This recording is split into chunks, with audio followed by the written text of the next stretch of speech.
لم يعد الأمر سرا يرتبط بالعالم السفلي وطقوسه، ولم يعد الأمر مخجلا ليتوارى هؤلاء عن أعين الناس. الكلاب البشرية ظاهرة تنتشر في دول عدة وبشكل متسارع، بات عددهم اليوم في بريطانيا وحدها أكثر من 10,000. هذه الظاهرة يعرفها البعض بنطاقها الضيق المرتبط بالاضطرابات النفسية والمازوخية والسادية والتلذذ بالخضوع، لكن الأمر أخذ منحا آخر. بدأ رجال ونساء على حد سواء يميلون للعيش تماما مثل حياة الكلاب وجرائها.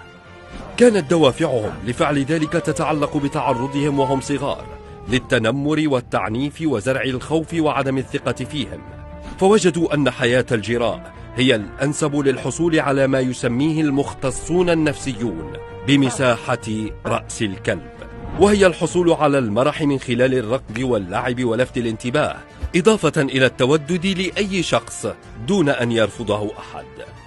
وانخرط في هذه الظاهرة أشخاص من المجتمعات الغنية والفارهة وأصحاب التحصيل العلمي العالي ليعيشوا حياة مزدوجة تجمع بين حياتهم الطبيعية والاجتماعية من جهة، والعيش حياة الكلاب سعيا منهم لمطاردة المتعة والمرح بعيدا عن الروتين والملل والقيود الاجتماعية من جهة أخرى. وسرعان ما أصبح للكلاب البشرية أسواق للأزياء والإكسسوارات الخاصة.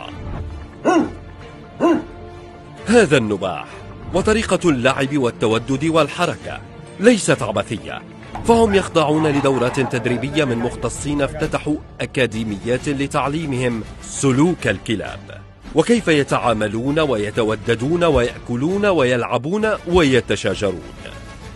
وعندهم أندية خاصة يجتمعون فيها لممارسة حياة الكلاب بحذافيرها، حيث تتوفر الأدوات المطلوبة.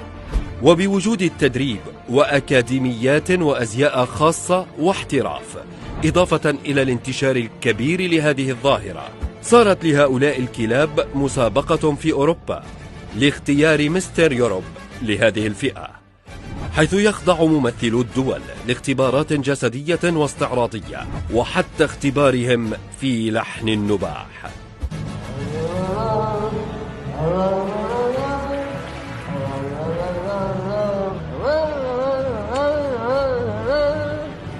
والأدهى من كل ذلك أن البعض استبدل الكلاب البيولوجية الحقيقية بكلب بشري ليصطحبه ويجره في الشارع ويأخذه إلى الحديقة والبيت،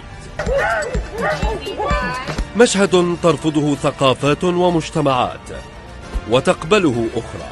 ولا أحد يدري إن كان الكلب البشري بهذه التفاصيل سيصبح ظاهرة في ظل عدوى الثقافات التي لا توقفها رقابة ولا تضبطها حدود.